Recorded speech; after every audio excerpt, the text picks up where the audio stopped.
So technically, this was supposed to be a review of Name of the Wind. I posted a poll on my Facebook page, and that was the book that won. However, for some reason, it still hasn't gotten to my house, despite me ordering on Amazon 2 weeks ago. So Jessica, if you're watching, I promise as soon as that book is in the mail, I will review it. Until then, let's talk about the Exile.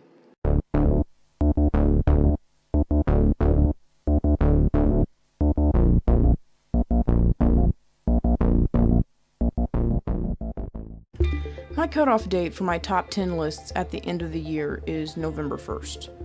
Reason being, November is nostalgia month, and December consists of my countdown lists. So, I read The Exile in December of 2017.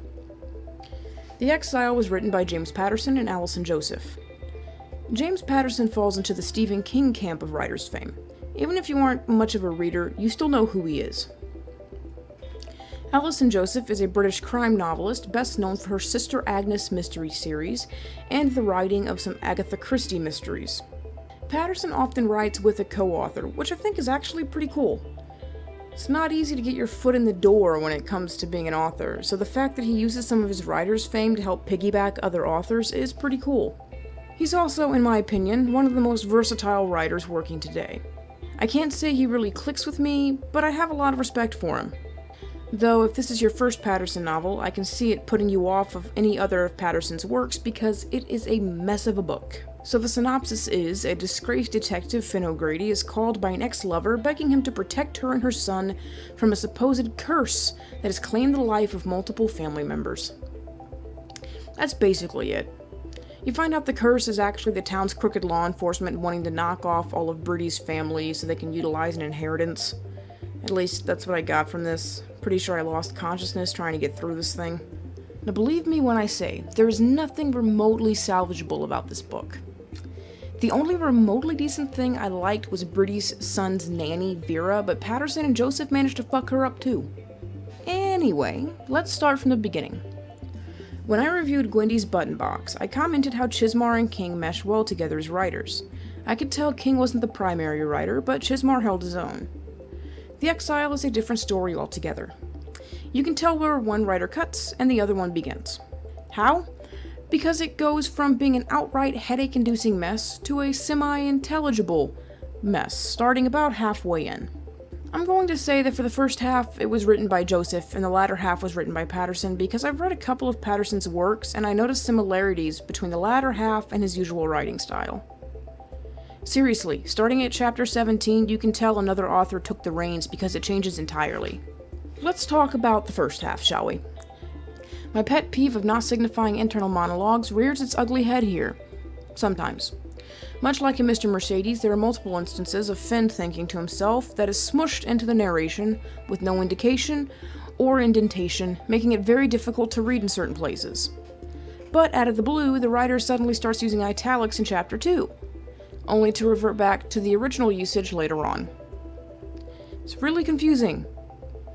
And due to the fact that there's no indication of internal monologues or tangents, there are instances where Grady will go into flashbacks and suddenly the writer starts speaking in a different tense. It'll jump from past tense to present without any flow to it. It's hard to explain. It really is one of those things you have to experience by reading it yourself. But then again, I'd rather have a badger chew through my anus than read this pile of shit again, so why the hell would I encourage you guys to do it? There are several awkward lines. One of the first and most hilarious happens on the first fucking page when Bobby runs downstairs to his mother, and his mom reacts by saying, "My boy, whatever is the matter?" I know Joseph is British, and maybe this is a matter of me being an ignorant fat American, but I laughed way too hard at that line. And there are several other lines, such as, her voice caught in a sob. Finn O'Grady stared at his phone in the rosy autumnal dawn. I'm watching warehouses storing computer kit. The exposition in this book is the stuff of legends. Really, the dialogue exposition is so sloppy and horrendous it makes Tommy Wiseau look like a Harvard Law graduate. For instance, "This is what I've become," he thought. "I was top cop in Galway, now I'm watching warehouses storing computer kit. And all 'cause I held out for the truth, for justice." I'm not anti-exposition. You need it to make a story flow and to help the reader understand characters and motivations and other plot shit. But there's a right way to do it and a wrong way to do it. Next problem, there are 30 chapters in this book, and 11 of them start with O'Grady's name.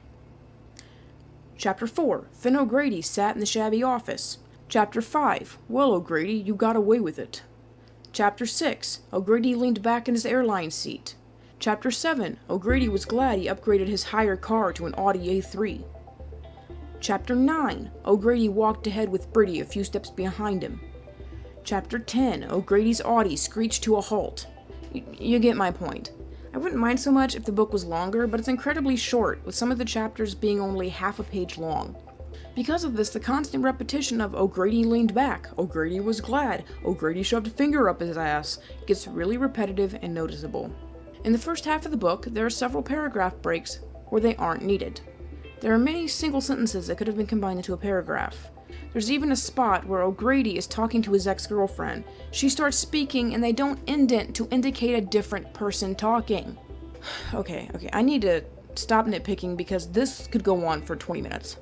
Let me put this away, and let me just say, the second half does flow better, but it can't salvage what I'm going to talk about next, and that is the characters. Remember how I said that every character in Stephen King's Thinner was an asshole? And how it worked because it was a well-written book and it was self-aware? Well, that doesn't work here. Grady is a fucking dickhead.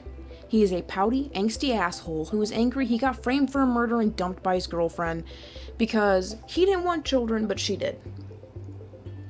I understand that would piss someone off, but when Bridie calls him and begs for help in saving her son, Grady at first refuses to help. So, Bridie thinks that there's this curse in her family. Apparently, there's this figure called the Green Man that shows up at her house and scares her son, and it's a sign that this curse has reappeared. Grady doesn't believe in the curse, but here's the thing. She has lost her father, husband, sister, and will eventually lose 2 brothers.